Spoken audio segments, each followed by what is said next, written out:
In this video, we're going to take a look at Sailor Bungubox Valentine's Chocolate. Let's jump straight to the end with my opinion. Of the inks that I have tried with chocolate in the name, this one has the best color match to a good milk chocolate. There is some color variety that we're seeing by pen, but it still always looks chocolate. It does give some shading from time to time, but that isn't the feature of this ink that makes you really want to be able to use it. That is the color, so chocolatey. So for the fountain pen lover in your life, this is the perfect gift. Going along with a box of chocolates, of course. I am really hoping that by the time this video makes it out, the ink is still out there. And if it's not, then I hope it's something they'll bring back. This is really a very interesting color to look at. So happy to have used it.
I like to change things up by using a different pen each day. Today that pen is a Noodler's Conrad with a Fountain Pen Revolution broad nib. It's inked up, used for a day, and used to take the notes for this video. To see how I arrived at that opinion, let's take a look at the first writing sample done on Clairfontaine. Looking at the fine nib, you see a great tone for milk chocolate. Now, this is the lightest tone that you get here. It is absolutely beautiful. I'm going to wind up having to have a piece of chocolate after this. It's just making me hungry looking at it for sweets that aren't going to be good for me. Now, it doesn't feather, it doesn't spread, it technically does shade in the tiniest bits. You'll notice it in the word father on the second line. It's there, it's just not a standout thing.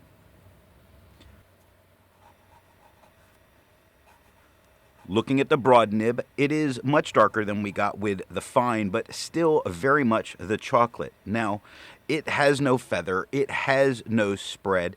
It offers quite a bit more shading than we saw in the fine. It is looking very nice here. You see when it shades, it goes much darker, but keeps the brown. It doesn't become towards a black.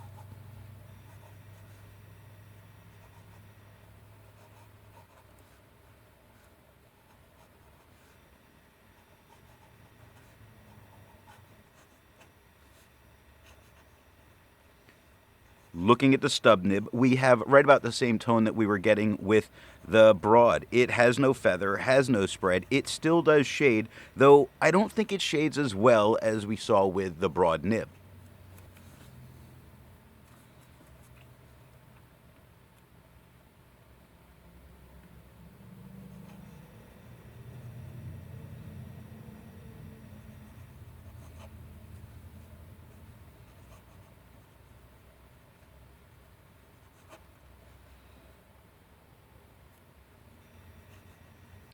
Looking at the back of the page, we had no bleeding and we have very little ghosting.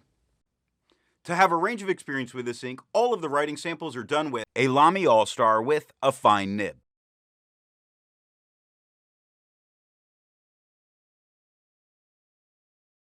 A Lamy All-Star with a broad nib.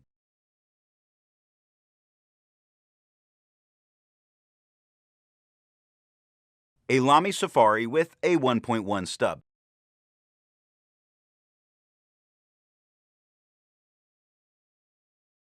The next writing sample is done in a FieldNotes Steno notebook.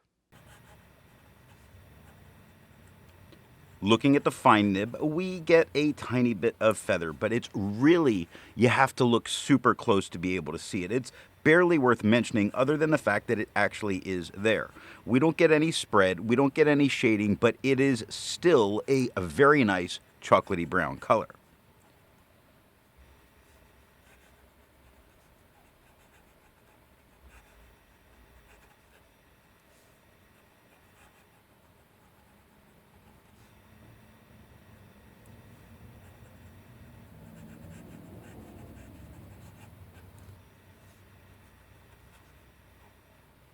Looking at the broad nib, which is running a bit wetter, it's got feathering, quite a bit more than we saw with the fine. It does have a tiny bit of spread, but I think both of those are manageable on this paper. Shading technically does show up on the third line when the word "the" about the middle of the page shows up. You're going to see it's a slight bit darker than the rest of the writing, but I wouldn't really say it's shading so much.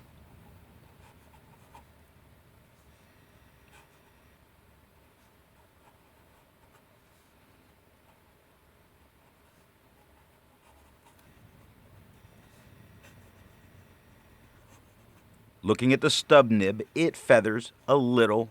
I'd call it livable. It spreads a little. I'd call it livable. It does shade a little bit, but that's not drawing your attention or distracting you from the feathering that's happening. It's just not performing especially well here.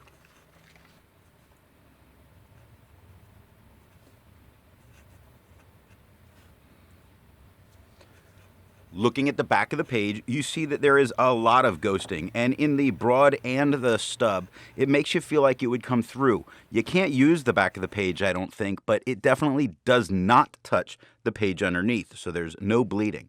I agree with Vita. There's a lot to learn by doing multiple chromatographies.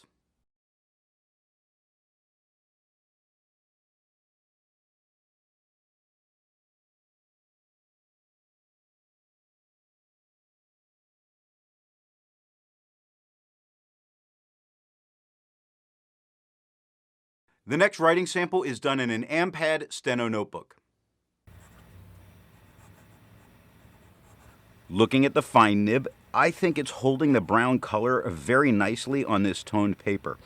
It's got a tiny bit of feathers, but really barely noticeable. If you get real close to Blaze or the P in Pascal, there's a little bit of feather, livable. There's no spread, there's no shading really, but it holds the brown tone nicely.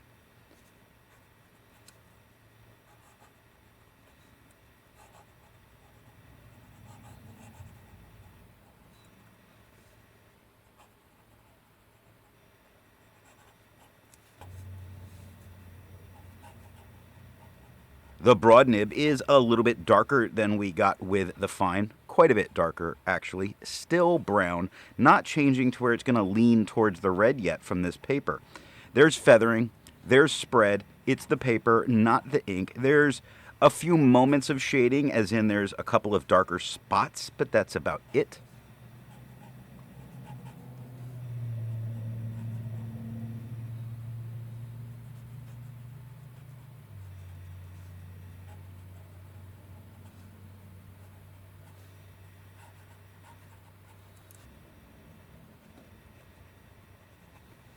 Looking at the stub nib, it is dark like the broad, but without the little bit of shading that it really gives. There's a couple of moments. It feathers, it spreads, again, it doesn't really shade, although you can really spot a couple of spots. Like the H in his is a little bit darker, the P in sleep a little bit darker, but not something that you'd say really is. It's only a few moments.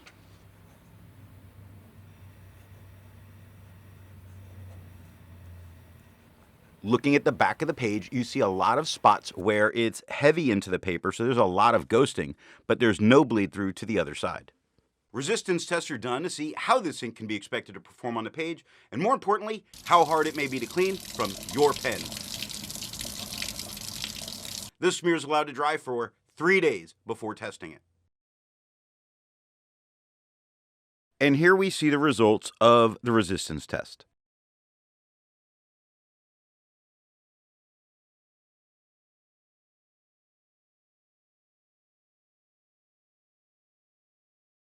The next writing sample is done in a National Steno notebook. Looking at the fine nib, it's still holding the brown tone very nicely. It's got no feather, no spread. There are a few more moments of shading than we had on the last paper, though not like it's a whole lot. It's more that you get some dark letters here and there.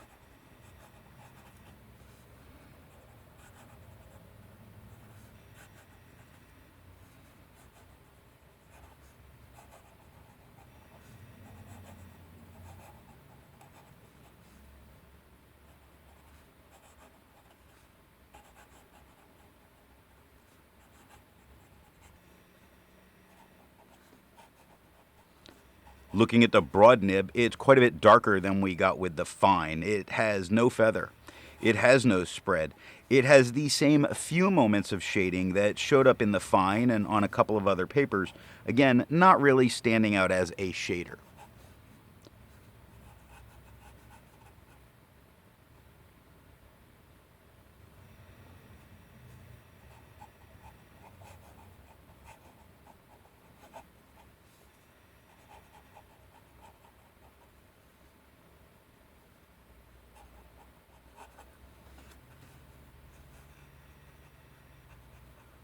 Looking at the stub nib, it is dark like the broad. It has no feather, has no spread, has no shading whatsoever, but it still is a nice chocolate tone.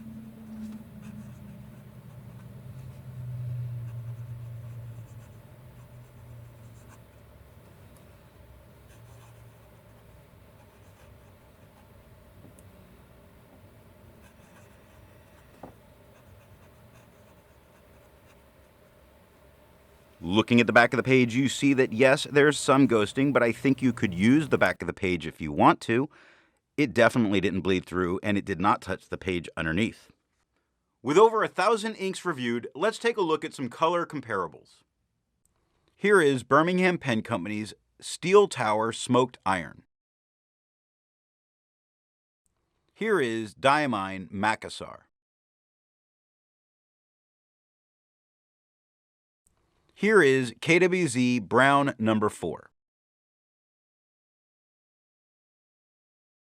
Here is Noodler's Burma Road Brown. The next writing sample is done in an Office Depot Steno notebook. Looking at the fine nib, there's no feather, no spread. There's a couple of moments that are a little bit darker when you look at it. It's still holding the brown. For some reason, I don't feel like it's holding the brown as much here. This particular paper is giving it a little bit of a red lean, which is a little unusual because I'm not seeing a whole lot of that really anywhere else. But it does show up here, which is worthwhile noting.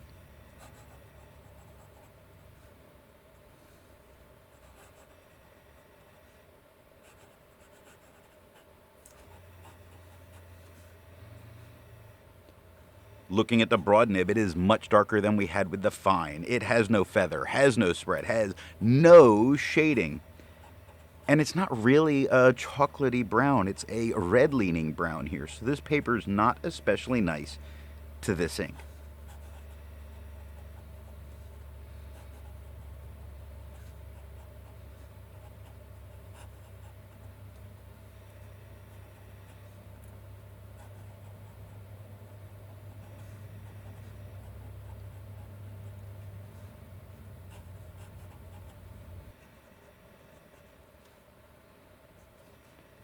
Looking at the stub nib, we're getting that same red leaning brown that we had in the broad. It's not feathering, it's not spreading, it's not shading, it's otherwise performing very nicely.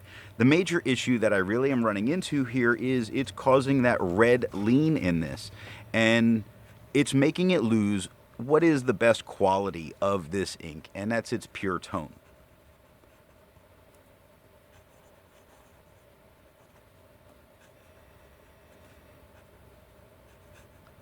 Looking at the back of the page, the ghosting is very under control. You could definitely use the back of the page. It did not bleed through and touch the page underneath.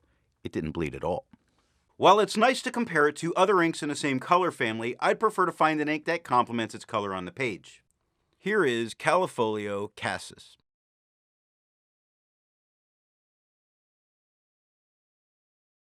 Here is Krishna Yellow Valley.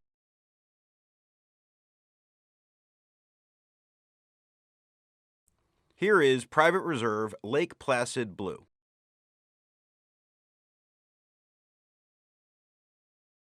Here is Pilot Mixable Turquoise.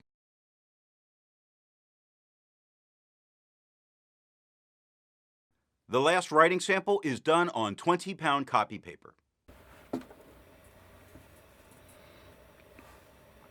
Looking at the fine nib, we get some feathers. Not horrible. Really not, although it is very consistent all over feather. We do get a little bit of spread, but both of those are expected on this paper. We don't get any shading, not expected for this paper. It's good enough, but I don't think you have the real tone that you would want this ink for.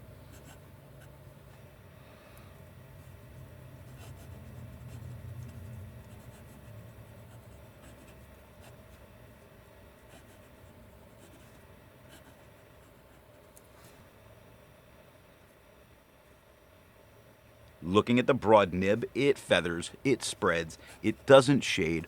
All of those are expected. It is a bit darker, not a ton darker. And that's because the fine nib was quite a bit darker than we saw on a bunch of the other papers.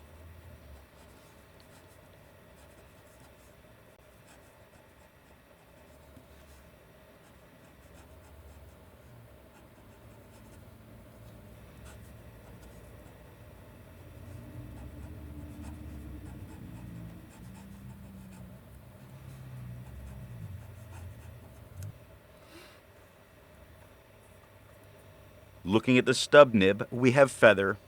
We have a tiny bit of spread. It's actually, I don't think, too bad when it comes to the spread. We're not getting any shading. I think that using this paper for this ink is really making you miss out on all of its best parts, and a bit of a shame.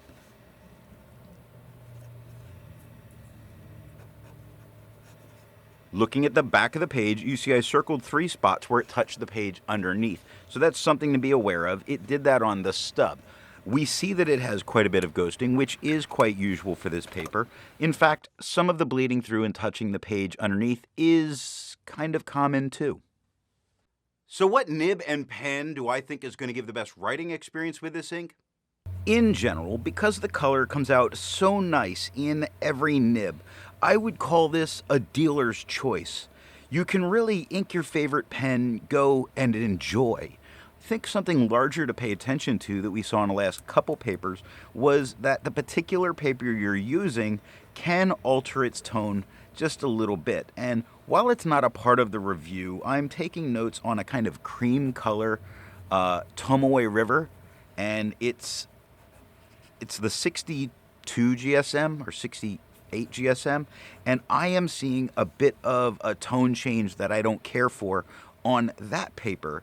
Just as an aside, I know this is the Nib and Pen. Now, while I say it's a dealer's choice, you can use whatever you want. If I'm pressed to really choose a pen, I would go with a dry broad or a dry stub. I really liked that lighter tone, but would want the thicker lines. I hope you got something out of this video, and if you want to support the channel, you can over on Patreon. Thanks for watching.